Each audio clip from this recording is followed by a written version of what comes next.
voyez par la publicité et votre intérêt, ce qu'on dit souvent est un sujet, mais ce n'est vraiment pas un sujet. Nous allons aborder ce soir des relations. Et les relations sont beaucoup plus importantes qu'un sujet. Les relations sont d'abord nos relations avec notre Dieu. Les relations touchent à nos relations les uns avec les autres, individuellement, avec Dieu, avec notre prochain, avec des membres de notre famille, avec des frères et sœurs dans nos églises. Et c'est ce qu'on veut voir. Ce soir, nous voulons discuter ensemble de nos relations, à la fois avec notre Seigneur, entre nous dans l'Église, dans la société, parmi nos amis, dans nos familles, bref, l'importance de toutes ces relations et parfois aussi la complexité de toutes ces relations. Ce soir, avant de commencer, j'aimerais en quelque sorte partager avec vous notre cadre théologique et biblique. Dans n'importe quelle discipline, bien sûr, nous arrivons tous, non pas simplement avec notre personnalité, notre expérience, nos acquis, mais également avec nos présuppositions de base. Nous avons tous des présuppositions, des croyances que nous apportons, qu'on le veuille ou non, à n'importe quel sujet, que ce soit la science pure, la science appliquée, les sciences sociales, ou bien dans n'importe quel domaine. Et donc je pensais qu'en toute honnêteté, ce serait bien de pouvoir élaborer devant vous un peu le cadre que vous allez entendre de la part de nos deux conférenciers, pour que ce soit d'abord clair pour vous, intellectuellement, bibliquement, théologiquement, socialement, personnellement, et pour que vous puissiez par la suite poser des questions en toute connaissance de cause, donc rien de caché.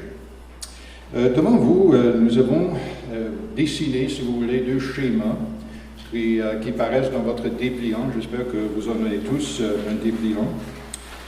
Et en expliquant le fondement biblique, si vous voulez, ou théologique, vous verrez dans le premier dessin en haut de la feuille, c'est en couleur, plusieurs couleurs qui sont devant vous,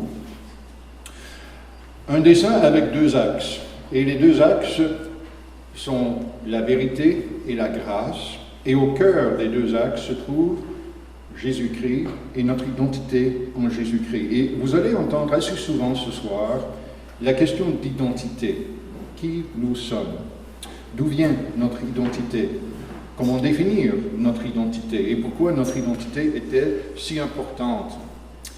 Et notre cadre, si je peux le dire, théologique et biblique pour notre identité, c'est que pour le chrétien, et finalement, ultimement, pour chaque homme et chaque femme, la seule identité qui puisse vous donner votre vraie humanité en profondeur est une identité qui est d'abord et avant tout en Jésus-Christ.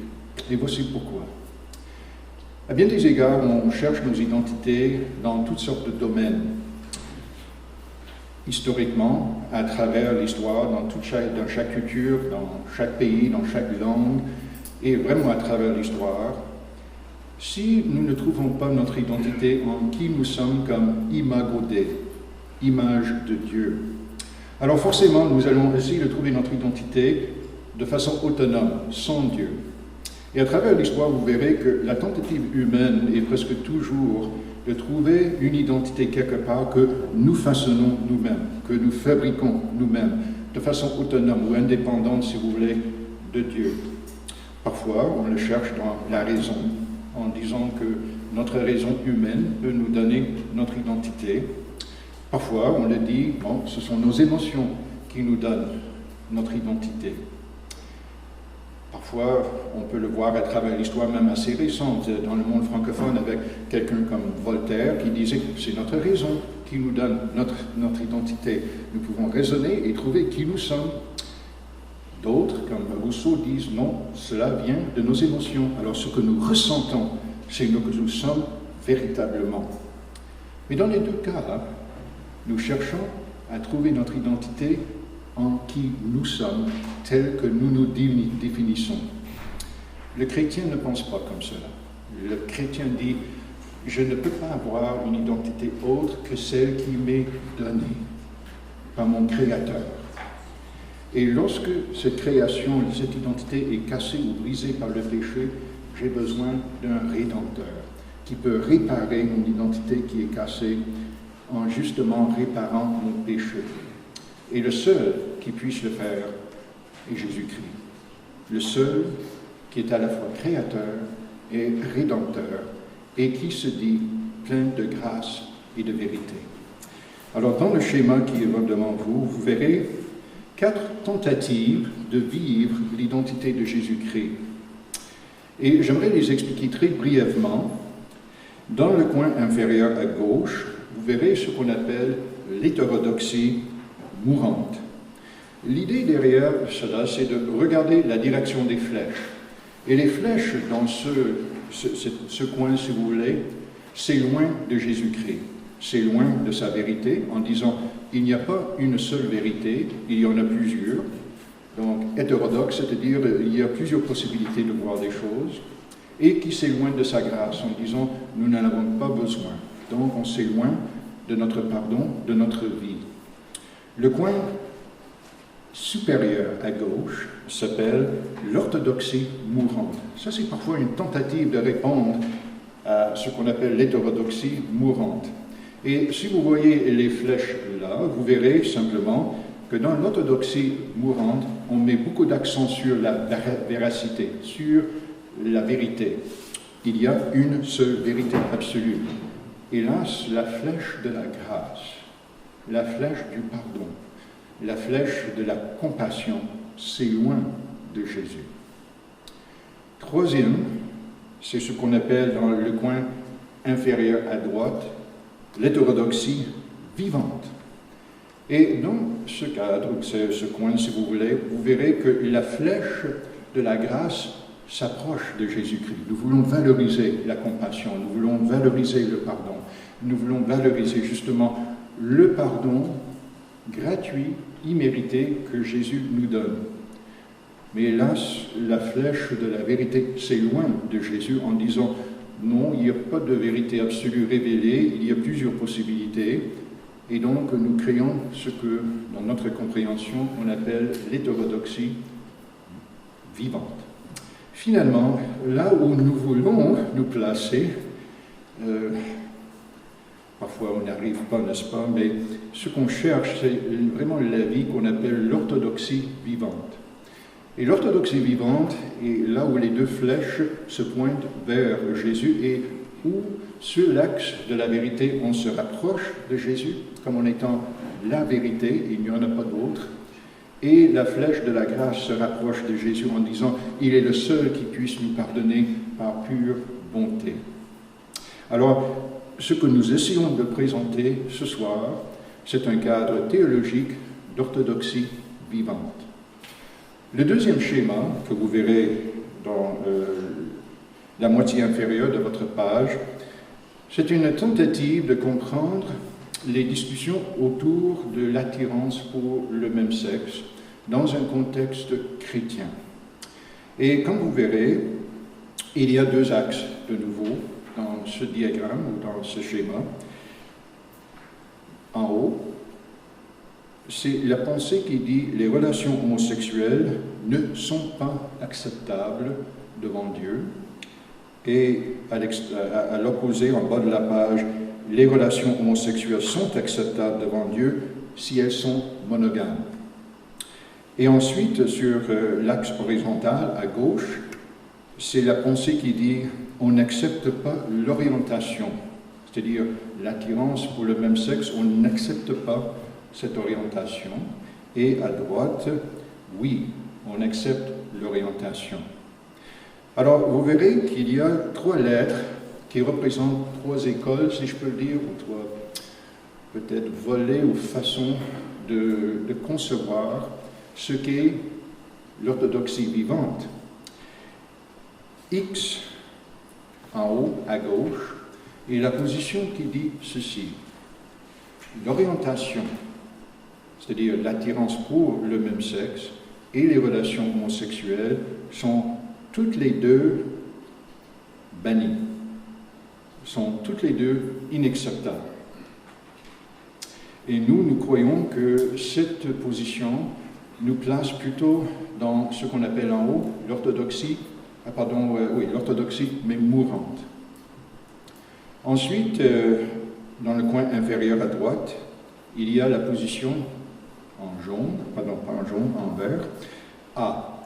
La position A dit on accepte l'orientation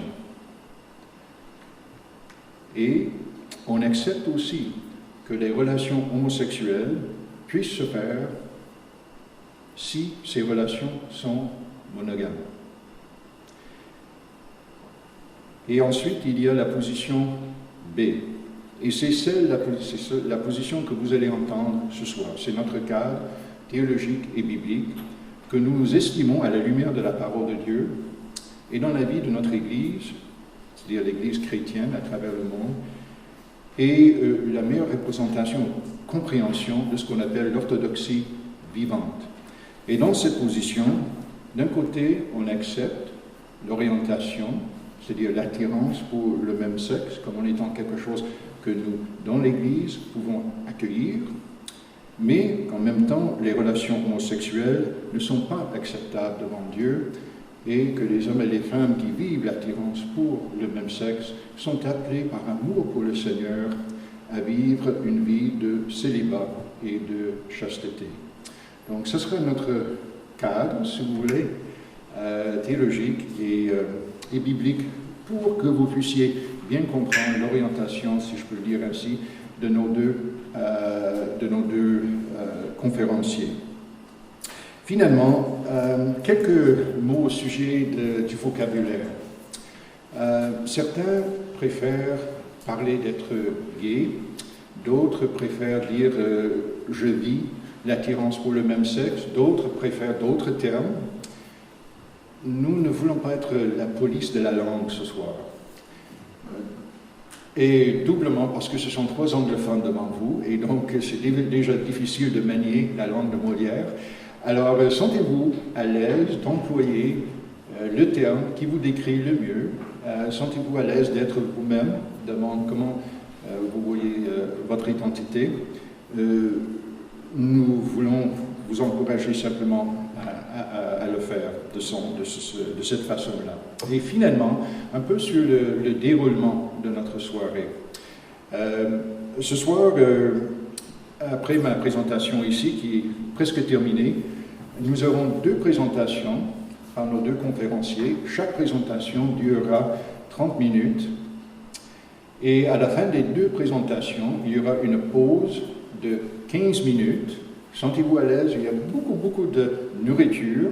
Et en passant, il y a un jeune homme et une jeune femme qui ont beaucoup travaillé pour préparer tout cela.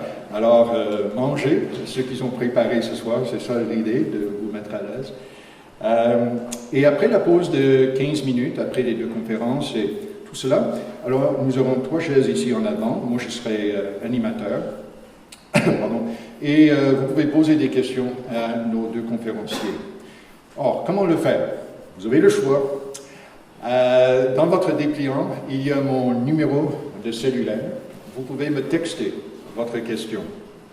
Si vous voulez bien, simplement m'envoyer un texto et ça va sonner et je vais poser votre question à nos 2 conférenciers. Ou bien, si vous préférez les vieilles méthodes, il y a des stylos, des crayons et des fiches, des cartes devant vous sur la table. Vous pouvez écrire votre question et plusieurs de nos bénévoles ici dans la salle vont venir chercher votre carte et me le donner. Et moi, je vais poser là où les questions à nos 2 conférenciers.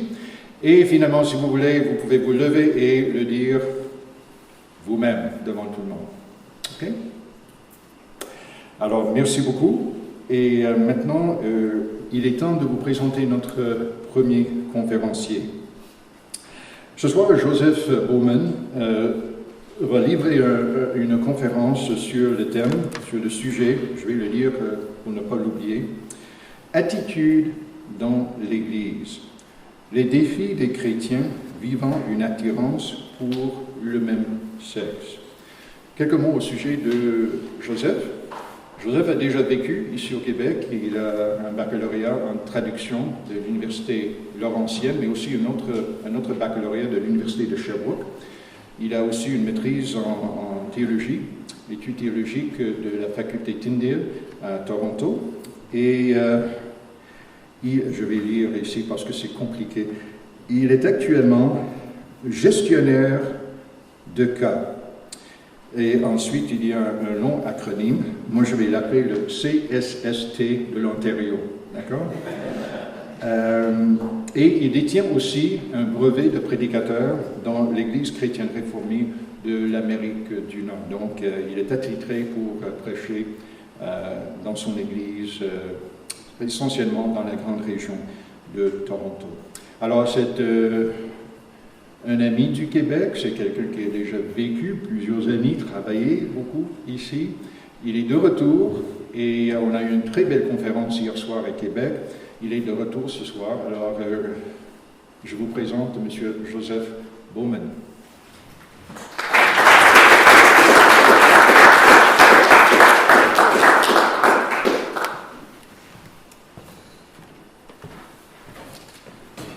Je suis plus court que John. Puis Winston est plus grand que moi. Ça, comme Jean avait dit, j'habite à Mississauga. Je travaille à Toronto pour le CSST de l'Ontario. En anglais, on l'appelle Workplace Safety Insurance Board. 4 mots. En français, c'est la Commission de la sécurité professionnelle et de l'assurance contre les accidents du travail. 14 mots. Et je travaille pour le département pour pertes auditives. Donc, je suis gestionnaire de cas pour les pertes auditives. Ce sont les gens qui ont travaillé dans une usine, qui ont maintenant une déficience auditive. Ils ont le droit pour des outils, des appareils auditifs pour ça. Alors, je travaille dans ce département. Je travaille avec les dossiers en anglais et en français. Alors, mais Jean avait dit que j'ai vécu à Montréal pendant à peu près 5 ans, dans les années 1990. Et maintenant, je suis à Toronto depuis 2001. Alors, comme Jean avait dit, je vous parle ce soir des défis pour les chrétiens vivant une attirance pour le même sexe, dont je suis une telle personne. Probablement, alors, je vous parle dans 2 parties. La première partie de ce que je vais parler, c'est de mon histoire. C'est le chemin que j'ai suivi dans ma vie. La deuxième partie, c'est comment vous pouvez m'aider et comment l'Église peut aider ceux et celles qui ont une attirance pour le même sexe, comme moi. Je dirais même à l'école secondaire, je savais que quelque chose était différent. Je voulais avoir une blonde, mais les filles n'étaient pas intéressées en moi. J'étais le plus court, le plus petit, le plus maigre de tout le monde à mon âge. Alors, et chauve en plus. Alors, les filles n'étaient pas intéressées en moi. Et moi, je commençais à savoir que moi, je n'étais pas vraiment intéressé en elles non plus. Mais c'était pendant mes années à l'université que je me suis rendu compte que c'est vraiment que j'étais attiré au même sexe. Alors, j'ai parlé avec quelques amis chrétiens qui m'ont dirigé vers le mouvement ex-gay, ou qui était à l'époque dans un mouvement qui s'appelait Exodus, qui n'existe plus. Je voulais avoir une attirance pour le sexe contraire, mais je ne l'avais pas. Alors j'ai commencé des conseillers de groupe, j'ai commencé à avoir de thérapie individuelle, j'ai lu tous les livres. Il y en avait beaucoup de livres au sujet de comment être délivré d'être attiré au même sexe. S'il y avait un tel livre qui a été écrit, moi je l'avais lu. J'ai prié, j'ai lu ma Bible afin d'être délivré. J'ai imploré Dieu pendant presque 20 ans. Parce que tout ce que je voulais ma femme, mes 2 enfants, une maison avec une clôture dans l'arrière-cour, c'est tout ce que je voulais. C'est ça, tout ce qui compte. Mais ceci n'est jamais arrivé dans ma vie. 3 ans, 4 ans de suite, j'ai fait une conférence nationale avec Exodus J'ai participé à l'époque, au Québec et en Ontario, il y avait un groupe qui s'appelait Living Waters, Eau Vive, qui a changé le nom maintenant pour être Journey ou Parcours. Je faisais partie de ça, j'ai lu tous les livres, mais toujours je n'avais pas une réponse à mes prières d'être rendu straight. Ça ne marchait pas. Pendant mes années à Montréal, j'ai commencé à sentir le sens d'être appelé à une vie pastorale, de devenir pasteur. Alors, j'ai commencé des études théologiques à un collège à St. Louis, en Missouri. Puis j'ai dit, ça va me guérir. D'être présent dans un collège théologique, ça va me guérir. La seule chose que ça fait, ça a empiré les choses. Je ne savais pas quoi faire. Alors, après 1 an et demi, j'ai quitté St. Louis et j'ai appliqué pour un programme de résidentiel à Memphis, au Tennessee. Et c'était un programme c'était comme détoxification des drogues, mais c'était pour les hommes qui sont attirés au même sexe pour être délivrés de leurs attirances au même sexe. C'était un programme de 6 mois, puis c'était comme, vous savez, vous voyez un tel paquet dans un magasin qui dit une garantie, bon de rabais, garantie de votre argent de retour, sinon succès. C'était comme un programme comme ça. Vous venez à notre programme pendant 6 mois, puis 6 mois plus tard, vous êtes straight et tout va bien dans la vie. Pas du tout. Alors, je suis retourné à Toronto. J'ai trouvé un emploi. 4 mois plus tard, j'étais dans une telle dépression que je ne savais même pas quoi faire. J'avais perdu mon emploi. Mais vers 2003, le tap sur l'épaule est revenu et je savais que c'était le temps de retourner aux études théologiques. Alors, j'ai commencé des études à Tyndale, à Toronto. J'ai trouvé un autre emploi en 2004.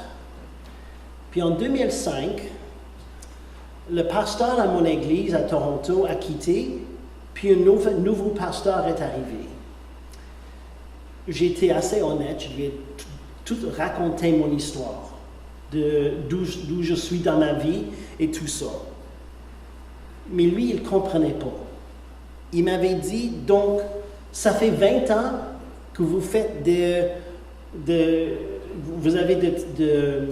ça fait 20 ans que vous avez vous rencontrez votre psychothérapeute, vous avez de thérapie de groupe et rien n'a changé? Vous êtes toujours attirés au même sexe après 20 ans? Oui, en effet. Ben, c'est lui qui m'a demandé, qu'est-ce qu'il y a de mal avec toi, donc? Qu'est-ce qui se passe que ça ne marche pas avec toi? Et il m'a mis à porte. Il m'a dit que je n'étais plus bienvenu à l'église. Donc, j'ai perdu mon emploi, j'ai trouvé un nouveau, j'ai perdu mon emploi, maintenant j'ai perdu mon église, je ne savais pas quoi faire. Je ne savais pas quoi faire, j'ai perdu tout ça, j'ai presque avoir eu des pensées à suicide. J'étais toujours en thérapie, j'étais toujours en conseil de groupe, je rencontrais toujours un conseiller, un psychothérapeute. Puis c'était vers l'été 2007. Je rencontrais, après 5 ans, j'ai rencontré Brian, mon conseiller, puis je dis, Brian, j'ai quelque chose à te dire. Si quelqu'un, je suis réfléchi beaucoup, j'ai dit, Brian, si quelqu'un est alcoolique, puis il va aux réunions d'alcooliques anonymes pendant 20 ans, mais il n'a pas touché un verre pendant 19 et demi, est-ce que c'est toujours valide qu'une telle personne identifie comme alcoolique?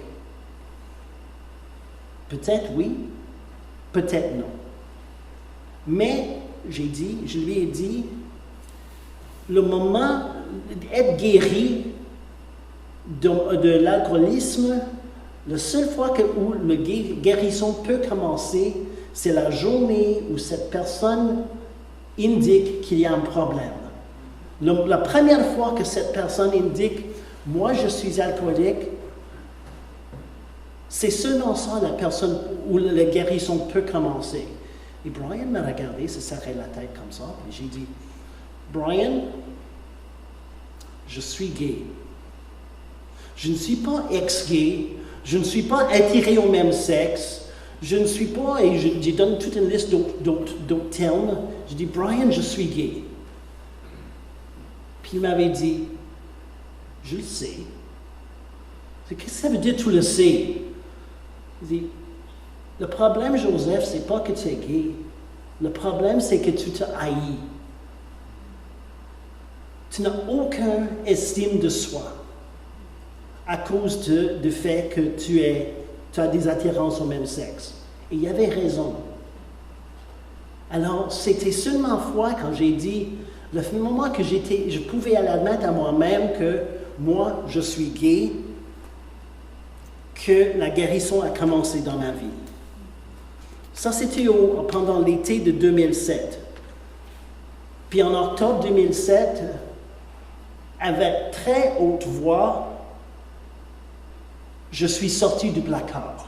Premièrement à moi-même et par la suite à beaucoup d'autres personnes. Puis Brian m'avait dit tout de suite après, j'ai dit, Joseph, tu n'as plus besoin de moi.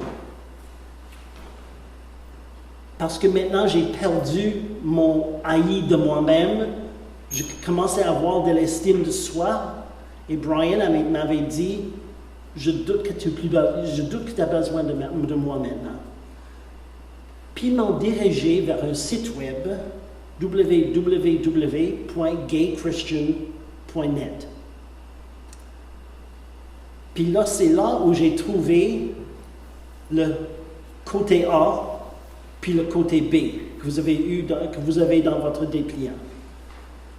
Puis j'ai lu toute une histoire des gens qui sont côté B.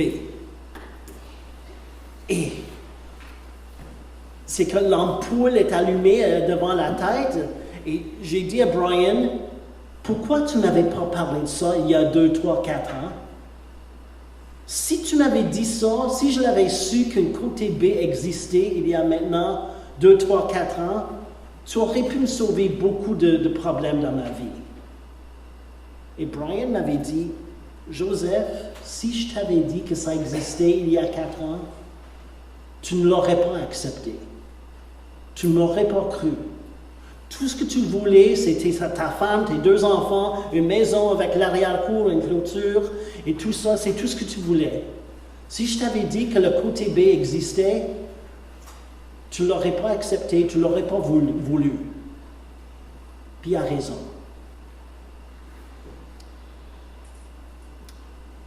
En effet, le côté A puis le côté B, je vais parler ça un peu, il y avait un autre site web qui n'existe plus, c'était les ponts à travers la case. Un quoi? Un bret? So, c'est Bridges Across the Divide en anglais. C'est là d'où viennent les termes côté A puis côté B. C'est ça d'où ça vient. Mais gaychristian.net a beaucoup utilisé le côté A puis le côté B. Alors, j'ai regardé ça, j'ai lu ça et j'ai dit, vous voulez dire donc que je peux bien m'affirmer, avoir une attirance au même sexe et toujours avoir le côté conservateur et de dire que je crois que l'acte de sexe avec 2 personnes de même sexe est contraire à la volonté de Dieu. Alors, je reste toujours avec le côté conservateur de la Bible, mais je peux bien me dire que moi, ce n'est pas nécessaire d'être guéri totalement de mon attirance avant de continuer dans ma foi. Et cela m'a sauvé, vraiment. Alors, je dis souvent que le fait que j'étais sorti du placard, était l'une des choses qui a nourri mon âme de plein de mon être. J'en avais besoin de ça. Maintenant, je dis plus que je suis gay, maintenant je dis plus que je suis attiré au même sexe. Je ne prends moi-même utiliser le mot gay, mais j'ai des amis qui sont de côté B, qui préfèrent toujours utiliser, comme Jean avait dit, que ni l'un et l'autre a tort ou a raison, mais il y a ceux qui préfèrent un tel langage et d'autres qui repèrent l'autre. Vers 2008, j'arrive à 2008, j'ai déménagé vers l'église chrétienne réformée en Amérique du Nord. Et j'ai trouvé une paroisse à Mississauga qui m'a affirmé en tant que de côté B. Malheureusement, par la suite, cette paroisse a continué à évoluer et maintenant ils sont une église qui accepte le côté A. Alors, j'étais plus capable de rester à cette église. Alors, j'ai changé à une autre église, toujours l'église chrétienne réformée en Amérique du Nord, mais une autre église à Brampton. Et c'est là où j'ai une licence pour brevet pour être prédicateur à beaucoup d'églises à travers Toronto. Mais maintenant, j'ai un autre défi à mon église, à Brampton. Presque un tiers de cette église ont des gens de l'Inde ou du Pakistan. Parce que Brampton est beaucoup... il y a beaucoup de gens de cette culture. Et pour eux, le côté B n'existe pas dans leur culture. Donc, il y avait des hommes, Joseph doit trouver une bonne femme chrétienne, ça va lui aider. Et le pasteur de mon église, Joseph a déjà essayé ça. J'avais déjà, dans 2005-2006, j'ai rencontré une femme, puis elle a pris un intérêt en moi. C'était la première fois dans ma vie, j'avais 35, 36 ans, puis une femme a pris l'intérêt en moi. Et je me suis dit, bon, ça va me guérir. Denise est une femme qui a un foi très fort. Mais il n'y a rien qu'elle puisse faire pour me guérir. On reste toujours des bons amis, elle et moi, mais ça ne marchait pas. Alors, voici un chemin, où se trouve mon chemin dans ma vie. Pour terminer, j'aimerais partager brièvement, pour répondre à la question, comment est-ce que l'Église peut m'aider? Comment est-ce que l'Église peut aider les gens de côté B? Parce qu'il y a beaucoup d'églises, beaucoup de dénominations qui acceptent le côté A. Il y a beaucoup d'églises, beaucoup de dénominations qui acceptent seulement le côté X. Alors, comment est-ce qu'une église qui a fortement côté X peut diriger vers le côté B? Et comment est-ce qu'une église qui aimerait être chaleureux et bienvenue pour les gens de côté B, comment vous pouvez nous aider? J'en ai 4 choses à faire, à dire.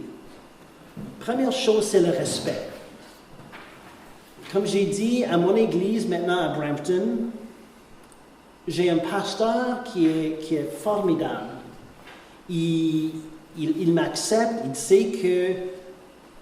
il sait où mon chemin, il sait que je suis tout à fait convaincu que je serai célibataire, chaste, pour la vie.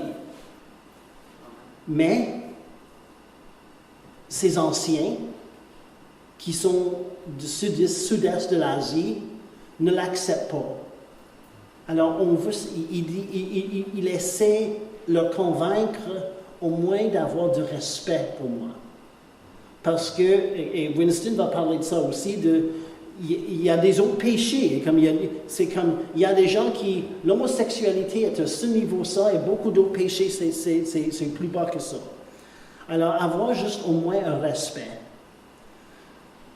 Deuxièmement, donne-nous de votre temps. Moi, je suis vraiment ouvert à raconter mon histoire. J'ai des amis de côté B qui sont toujours dans leur placard et personne ne sache qu'ils ont une attirance au même sexe. Mais pour moi, j'ai dit, on a besoin de votre temps.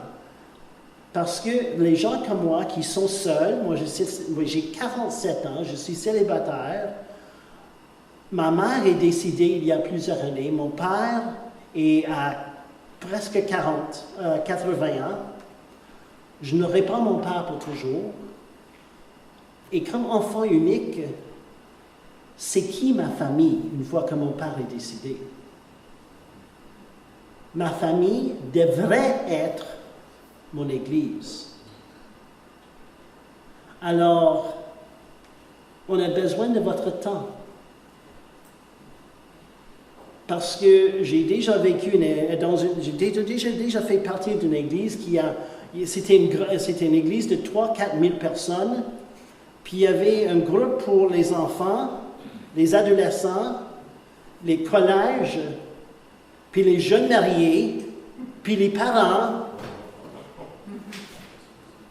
Quelqu'un qui manque là.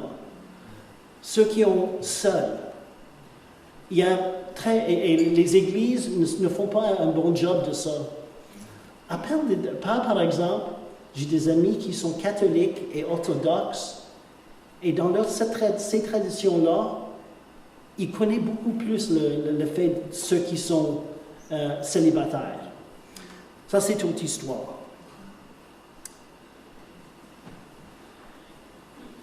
Il y a aussi que je devrais mentionner les problèmes que les gens vont trouver.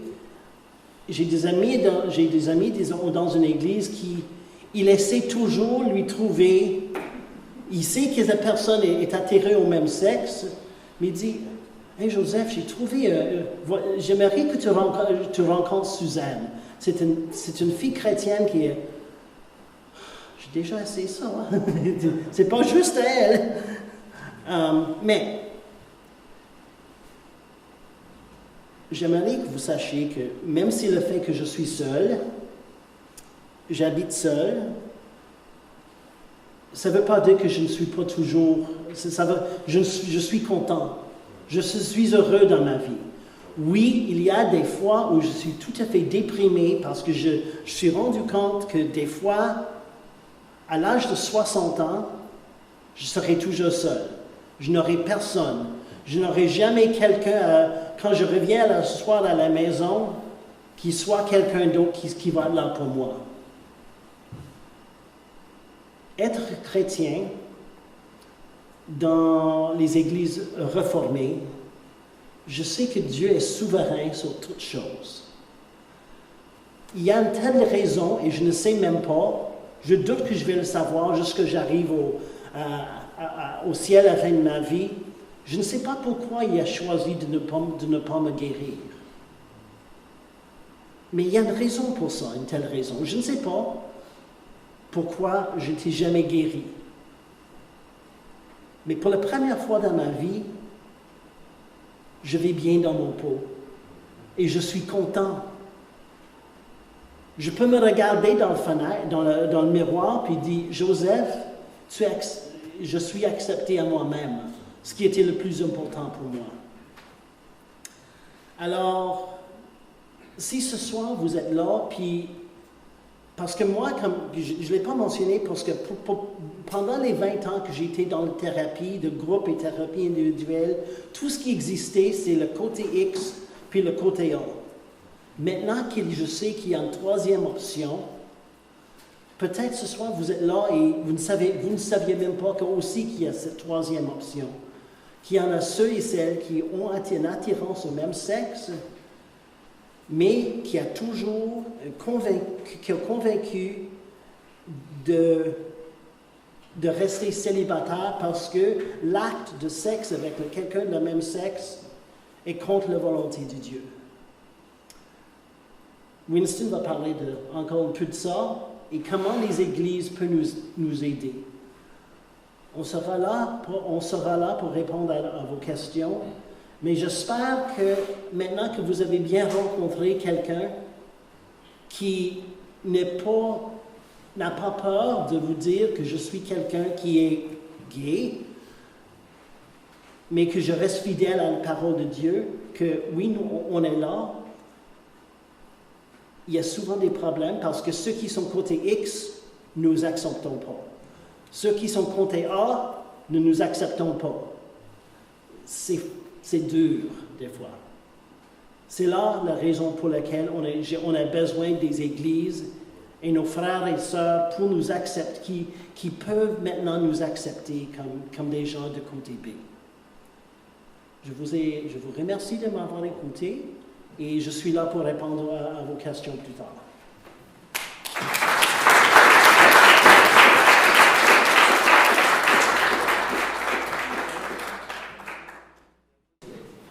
Merci, Joseph. Comme hier soir, merci de ton courage. 2, merci de nous avoir interpellés. Et merci de nous avoir donné de l'espoir. Ça va nous coûter, mais merci. Je l'apprécie beaucoup. Deuxième présentation ce soir. Ce soir, après avoir vraiment entendu Joseph et son témoignage, nous voulons maintenant regarder du côté pastoral. Et donc, nous avons invité Winston Bosch à venir justement livrer une deuxième conférence qui s'adresse à nous tous, comme frères et sœurs en Jésus-Christ, à nos églises, à nous qui sommes responsables et pasteurs et dirigeants dans nos églises. J'aimerais vous dire quelque chose au sujet de Winston très brièvement. Il est actuellement pasteur de l'église réformée Saint-Paul à Repentigny. Il est là depuis 2011. Il est originaire parfois on dit de l'Ontario, sauf qu'il a voyagé partout au monde. Maintenant, il est à Repentigny depuis 5 ans et il dit c'est là où il a vécu le plus longtemps de toute sa vie, 5 ans, en une seule place. Donc, il a vécu dans l'Ouest canadien, je pense, en Ontario, en Australie et ainsi de suite. Il a fait ses études de premier cycle à l'université McMaster à Hamilton. Ensuite, il a fait une maîtrise en sciences en andragogie, éducation pour les adultes, à l'université Guelph. Il a fait ses études en théologie ici à Montréal, à Farel. Lui et son épouse Berbers ont 3 enfants et ils sont maintenant des Québécois enracinés. Alors, Winston.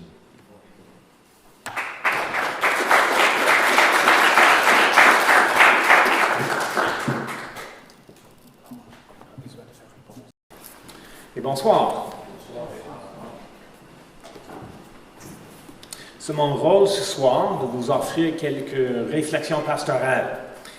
Réflexions sur comment nous pouvons lutter contre l'homophobie dans nos vies, dans la vie de nos églises. Et je ne prétends pas d'avoir toutes les réponses, mais j'aimerais vous offrir quand même quelques réflexions pastorales et j'espère que nous puissions parler ensemble plus tard, avoir des questions et une bonne discussion par rapport à tout cela. Mais d'abord, qu'est-ce que l'homophobie? Qu'est-ce que l'homophobie? L'homophobie est l'hostilité, explicite ou implicite, envers les individus dont les préférences sexuelles concernent des individus de même sexe. L'homophobie est un péché devant Dieu. Nous, les chrétiens évangéliques, nous sommes très vite à dire que les actes sexuels, homosexuels, sont un péché, et avec raison biblique. Mais l'homophobie est un péché aussi. Et voilà la raison, nous luttons contre l'homophobie. En tant que chrétiens, nous voulons honorer et glorifier Dieu en toutes choses pour sa gloire, pour notre joie. Nous voulons fuir le péché et courir vers la justice. Nous voulons donc détruire l'homophobie dans nos vies et dans la vie de nos églises. Alors, comment faire cela?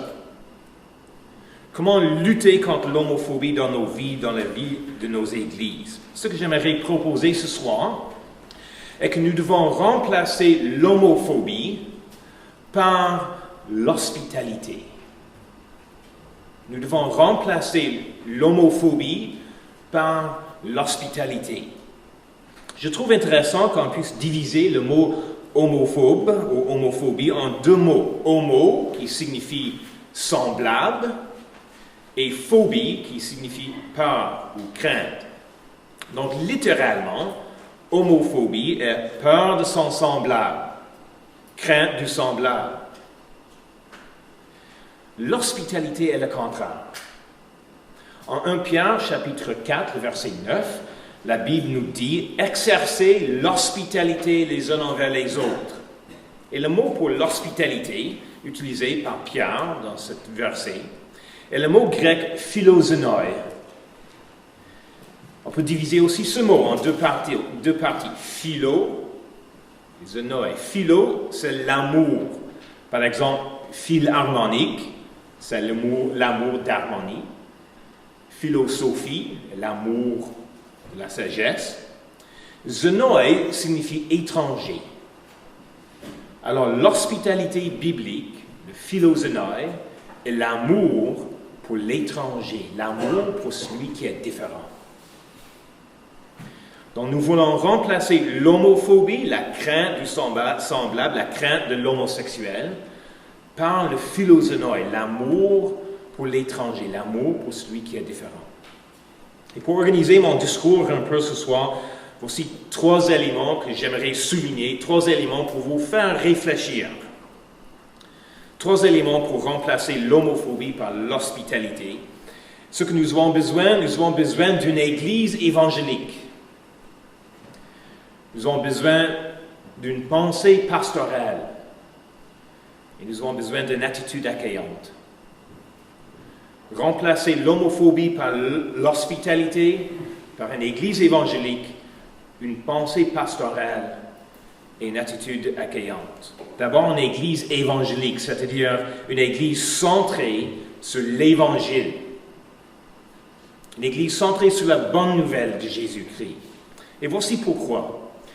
L'hostilité et le mépris de l'homophobie trouvent ses racines dans un manque de compréhension de la grâce de Dieu. L'hostilité et le mépris de l'homophobie trouvent ses racines dans un manque de compréhension de la grâce de Dieu. Alors nous avons besoin des églises qui prêchent la grâce, la bonne nouvelle de Jésus-Christ. Qu'est-ce que l'Évangile? Qu'est-ce que la bonne nouvelle? Bon, j'aime la définition simple de le théologien John Stott. La bonne nouvelle est Dieu sauve des pécheurs. C'est simple. Dieu sauve des pécheurs. Et qui sont des pécheurs? Nous tous. Nous tous. N'est-ce pas? Les hommes et les femmes, les anglophones et les francophones, les straight, gays, bisexuels, transsexuels, nous sommes tous égaux dans le sens que nous avons tous le même problème fondamental. Romains chapitre 3. Que dire donc? Sommes-nous supérieurs aux autres? Pas de tout. Nous sommes tous sous la domination du péché, dit l'apôtre Paul. Nous partageons tous le même problème. Et le problème n'est pas notre sexualité. Le problème n'est pas notre orientation sexuelle. Le problème n'est pas le genre de tentation que nous trouvons difficile. Notre plus grand problème est que sans Jésus-Christ, nous sommes condamnés devant Dieu. Voilà le problème fondamental. Le problème commun que nous unit en tant qu'êtres humains. Mais gloire à Dieu, il y a un espoir. Il y a un espoir pour nous tous. Et l'espoir n'est pas l'hétérosexualité. Et l'espoir n'est pas le mariage. Notre espoir est que Dieu sauve des pécheurs. Tous ont péché et sont privés de la gloire de Dieu. et ils sont gratuitement déclarés juste par sa grâce, par le moyen de la libération qui se trouve en Jésus-Christ. Dieu sauve des pécheurs. Amen. Le danger, comme Joseph a dit, le danger est d'élever la sexualité comme un sujet plus important que les autres sujets et d'élever les péchés sexuels comme des péchés plus graves que les autres. Faites-vous cela parfois? Ce n'est pas biblique. Ce n'est pas biblique. C'est culturel. Ce n'est pas biblique. Soyons des chrétiens évangéliques centrés sur l'Évangile où nous refusons à stigmatiser certains péchés ou certaines tentations ou certaines orientations sexuelles. Nous sommes tous dans le même bateau. Nous sommes tous dans le même bateau, nous sommes tous sous la domination du péché, mais gloire à Dieu, nous avons tous le même espoir. Dieu sauve des pécheurs par la grâce selon la foi en Jésus-Christ. Alors, le but dans nos églises n'est pas que l'homme ou la femme gay devienne straight. Et la solution pour l'homosexualité n'est pas l'hétérosexualité. Parce que l'hétérosexualité ne sauve pas. Non, soyons des églises évangéliques. Le vrai problème est que sans Christ, nous sommes tous des enfants de Carlard. Et la seule solution est l'Évangile, la bonne nouvelle que Dieu sauve des pécheurs par la grâce. La bonne nouvelle n'est pas « j'obéis, je fais ceci et cela, je suis hétérosexuel, alors Dieu m'aime ». La bonne nouvelle est que par la grâce, selon la foi, Dieu m'aime. Malgré mes faiblesses, malgré mes fautes, malgré mon orientation sexuelle. Et donc, j'obéis, je suis Jésus selon sa parole. Pour remplacer l'homophobie par l'hospitalité, nous avons besoin d'abord et avant tout d'avoir des églises évangéliques, des églises qui prêchent la bonne nouvelle de Jésus-Christ, qui prêchent la vérité et la grâce. Et pourquoi? Parce que l'hostilité et le mépris de l'homophobie trouvent ses racines dans un manque de compréhension de la grâce de Dieu pour nous en Jésus-Christ. Par contre, une bonne compréhension de la grâce de Dieu effacera l'orgueil en nous et l'hostilité en nous envers d'autres personnes qui sont différentes que nous. OK. Remplacer l'homophobie par l'hospitalité. D'abord, on a besoin d'une église évangélique. Deuxièmement, on a besoin d'une pensée pastorale. Le mot pasteur signifie berger. Jésus se décrit comme le bon berger. Écoutez cette citation de Jean chapitre 10. C'est Jésus qui parle. « Je suis le bon berger. Le bon berger donne sa vie pour ses brebis. Le simple salarié, quant à lui, n'est pas le berger et les brebis ne lui appartiennent pas. Lorsqu'il voit venir le loup, il abandonne les brebis et prend la fuite. Alors le loup s'en empare et les disperse.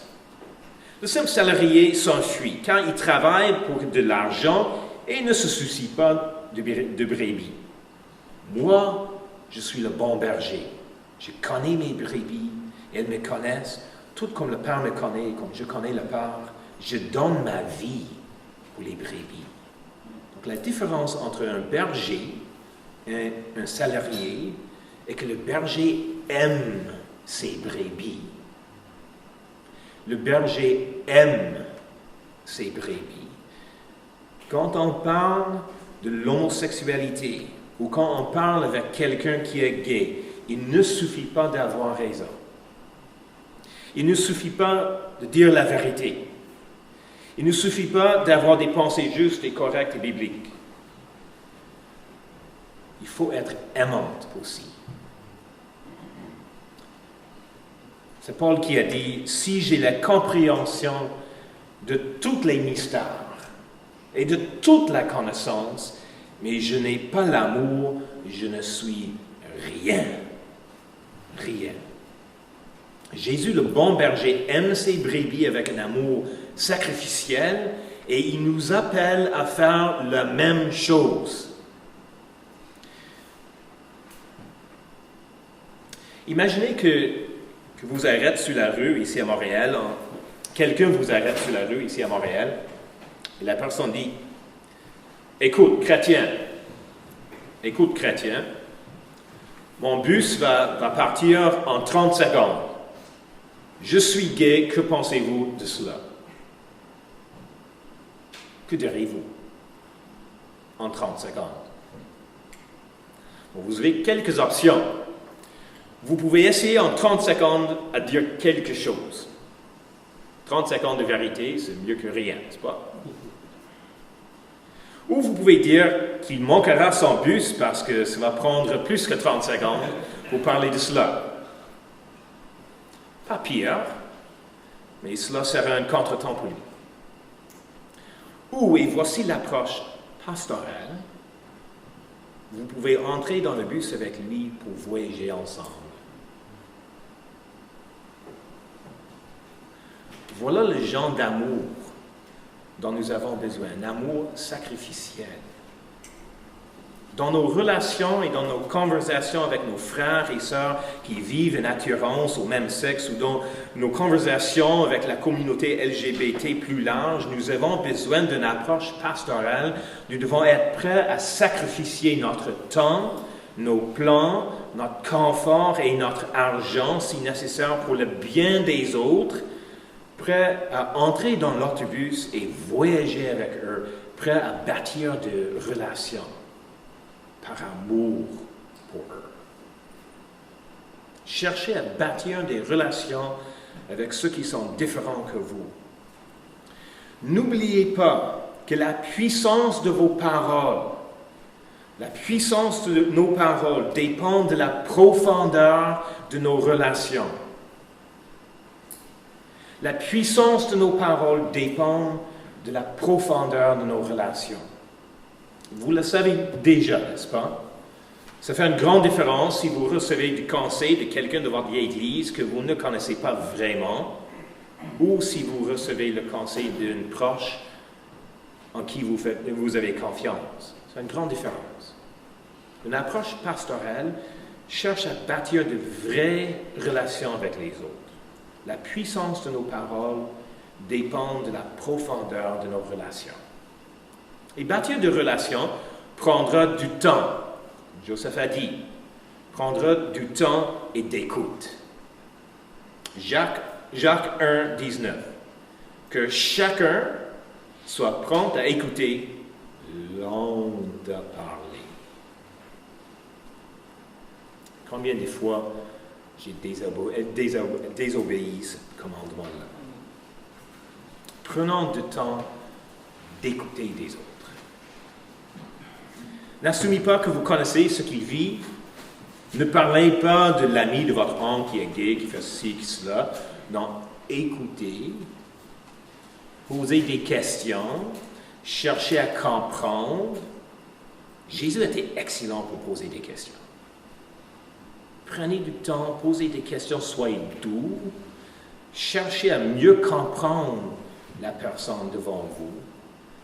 Baptisez une relation, entrez dans le bus, voyagez avec eux, soyez pastorel. Aimez la personne devant vous. Et oui, bien sûr, on peut parler de ce que la Bible dit par rapport à l'homosexualité. Mais seulement si nous aimons la personne pour vrai, si nous avons une relation avec la personne, si nous sommes prêts à écouter la personne et si nous sommes prêts à voyager avec la personne et si nous sommes prêts à utiliser la Bible pour commencer une conversation au lieu de mettre fin à une conversation. Cela est important. La Bible n'est pas comme une brique pour écraser l'argument de l'autre. La Bible est la parole de Dieu, vivante et active. C'est quelque chose que nous ouvrons ensemble en tant que pèlerins, que nous regardons ensemble pour être transformés. Soyez prêts à utiliser la Bible pour commencer une conversation au lieu de mettre fin à une conversation. Imaginez pour un moment qu'un de vos amis chrétiens vous dit qu'il est gay. Que faire? Que diriez-vous? Voici deux scénarios. Deux scénarios. À vous de décider quel scénario est le plus pastoral. Donc, je vais demander à Jean Zonner de m'aider là-dedans. Nous lisons deux scénarios ensemble. Scénario 1. Winston, puis-je parler avec toi un peu, s'il te plaît? Est-ce que c'est un bon moment? Mais oui, ça va bien toi? Non, pas vraiment, non. Comment est-ce que je peux le dire? Winston, je pense que je suis gay. Oh. Et, wow. Pour vrai, là? Ouais, je pense que oui. Mais depuis quand? Je pense depuis assez longtemps. Mais quand tu dis que tu es gay, est-ce que tu es comme active là-dedans? Est-ce que tu es sexuellement active? Est-ce que tu es gay comme impliqué dans une vie gay? Non, au moins pas actuellement. OK, parce que tu es chrétien, n'est-ce pas? Tu sais ce que la Bible dit par rapport à l'homosexualité. Oui, je le sais bien, oui. Parce que c'est interdit dans la Bible. Oui, je le sais. Mais ne soyez pas peur, je vais t'aimer quand même. Alors, qu'est-ce que tu vas faire? Je ne sais pas, j'ai aucune idée. Écoute, moi j'ai un livre par rapport à l'homosexualité chez moi, si tu veux. Je vais l'amener à l'église dimanche prochain. OK. Scénario 2.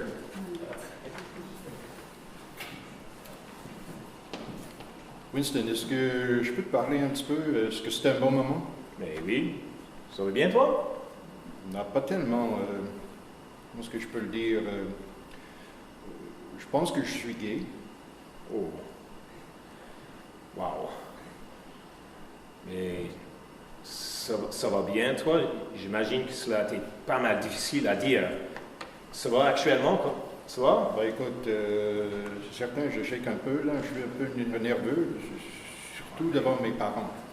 Mais j'imagine, mais respirez, c'est OK, je suis là et honnêtement, merci de me faire confiance. Je me sens privilégié que tu m'as dit cela.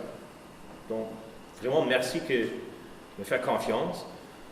Tu as l'air un peu nerveux. Est-ce que tu as tes peurs de ma réaction? Oui, un peu. J'avais peut-être peur d'être jugé un peu, oui. Je sais pas. Mais écoute, moi, je suis loin de parfait, mais je suis ton ami, d'accord?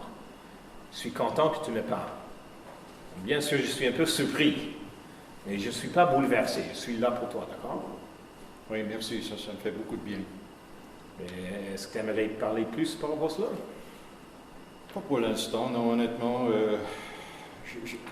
À vrai dire, j'ai vraiment pas le goût de parler pour le moment. Ça me fait du bien de le dire à voix haute. OK, sans problème, là. Mais entre-temps, comment puis-je prier pour toi? Ben écoute, il va falloir que j'en parle à mes parents, puis bientôt. Puis je veux qu'ils restent calmes. OK. Je vais le faire, je te promis. Et je t'aime, mon frère. Aimerais-tu prendre un café avec moi, peut-être la semaine prochaine, peut-être près de chez toi? On peut jaser un peu plus par rapport à comment vas-tu? Ben oui, ça c'est une bonne idée, merci. Oui. Okay. Donc, je vais te texter, d'accord? Et bien sûr, je vais prier pour toi et ta conversation avec tes parents. Merci, Winston. Merci.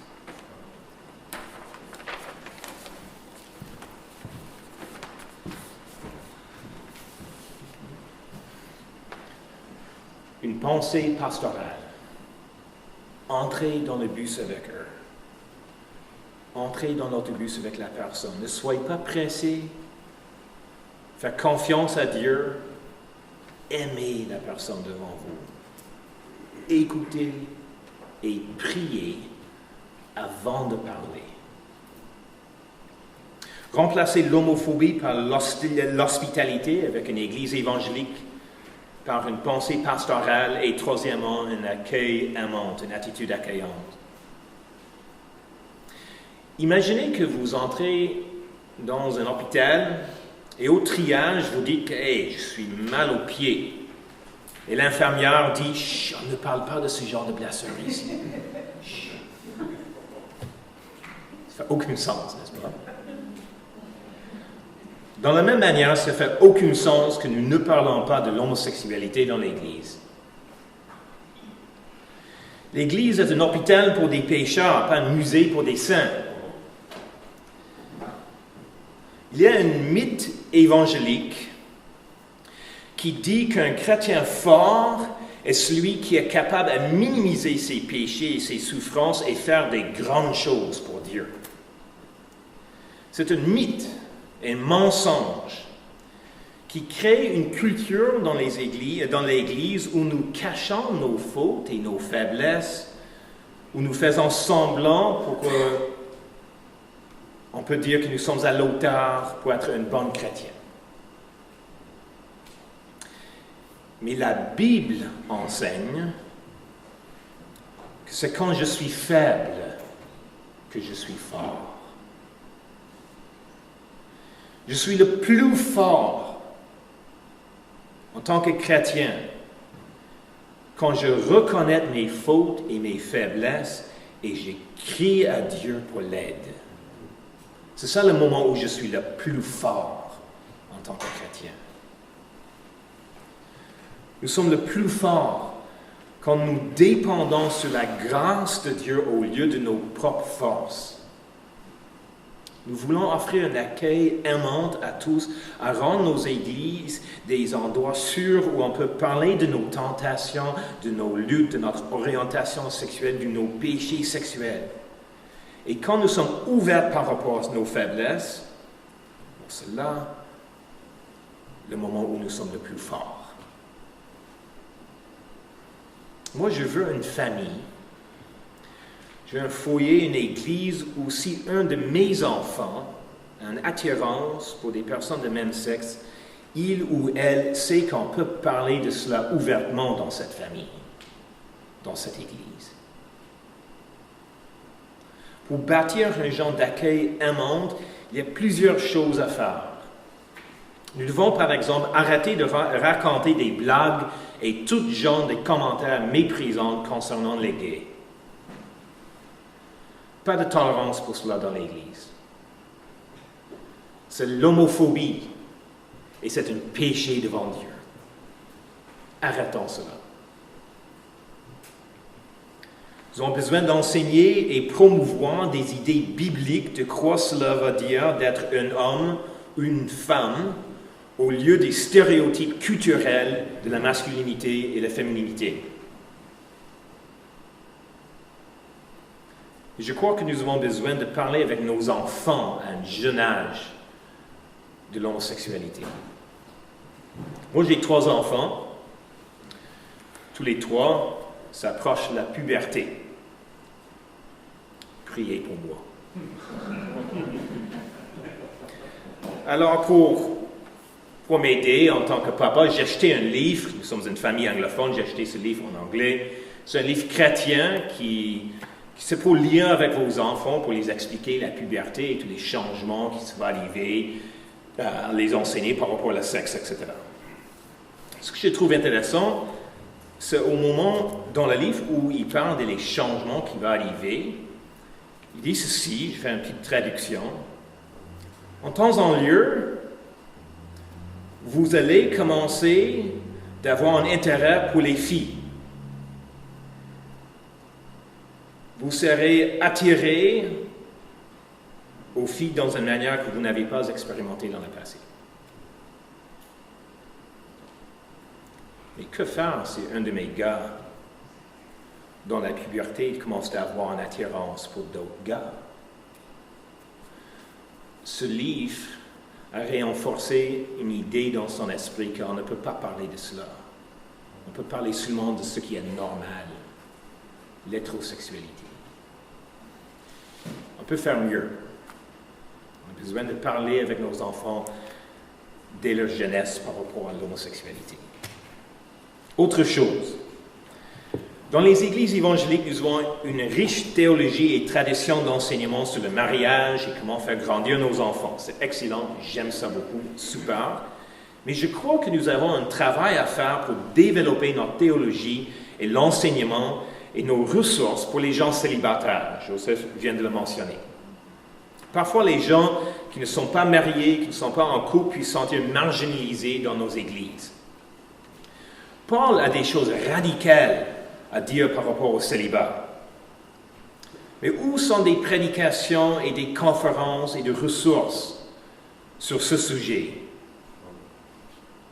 Où sont des enseignements sur l'amitié, par exemple? Les églises catholiques romaines et orthodoxes ont des traditions plus riches dans ce domaine, et j'imagine qu'il y a des choses que nous puissions apprendre là-dedans. Ceci est important, pas simplement pour des personnes gays qui, à cause de la conviction biblique, vivra une vie de célibat. Ceci est important pour nous tous qui ne sont pas mariés. Une dernière chose. Chers amis, la vie chrétienne, et peut-être ceci est la chose la plus importante, la vie chrétienne est un projet de groupe. La vie chrétienne est un projet de groupe. C'est quelque chose que nous faisons ensemble. En fait, c'est impossible à suivre la majorité des commandements dans le Nouveau Testament si vous ne vivez pas en communauté avec d'autres personnes. Dans la vie moderne, très individualiste, où nous sommes souvent très occupés, et très pressés, et très centrés sur nous-mêmes, c'est facile d'avoir des églises qui prêchent l'Évangile avec une pensée théologique, mais en offrant un accueil anorexique. Un accueil et hospitalité minimaux, où on se voit principalement les dimanches matins, mais à part de cela, bon, pas vraiment beaucoup. Mais nous sommes des frères et sœurs en Jésus-Christ. L'Église est une famille. Ouvrons les portes de nos maisons, mes frères et sœurs. Ouvrons les portes de nos vies aux uns des autres. Je vais oser dire quelque chose en tant qu'anglophone étranger. Peut-être carré. Dans la culture québécoise, il y a une joie de vivre, une joie de la table, mais aussi un accent sur la famille biologique, qui empêche d'autres personnes à faire partie de nos vies. On a besoin des uns des autres. On a besoin de vivre comme des frères et sœurs. En tant que chrétiens, on a besoin de vivre en tant que famille. Pensez-y, 1 Corinthiens chapitre 10, le verset 13, dit « Aucune tentation ne vous est survenue qui n'ait été humaine. Dieu est fidèle et il ne permettra pas que vous soyez tentés au-delà de vos forces, mais avec la tentation, il préparera aussi le moyen d'en sortir, afin que vous puissiez la supporter. » Pensez-y. Peut-être le moyen d'en sortir que Dieu a préparé pour votre frère ou votre sœur qui est tenté par le péché sexuel est de souper chez vous 2 fois par semaine.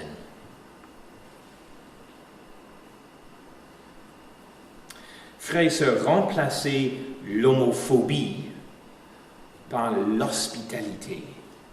Remplacez la crainte des homosexuels par le philoxénoï, l'amour pour l'étranger, l'amour pour celui qui est différent. Comment le faire? Soyons des églises évangéliques, ayant une pensée pastorale et offrant un accueil aimant. Cultivons un endroit sûr pour nos conversations honnêtes et vivons tout cela en commun comme un projet de groupe. Merci, j'ai hâte d'avoir vos questions plus tard.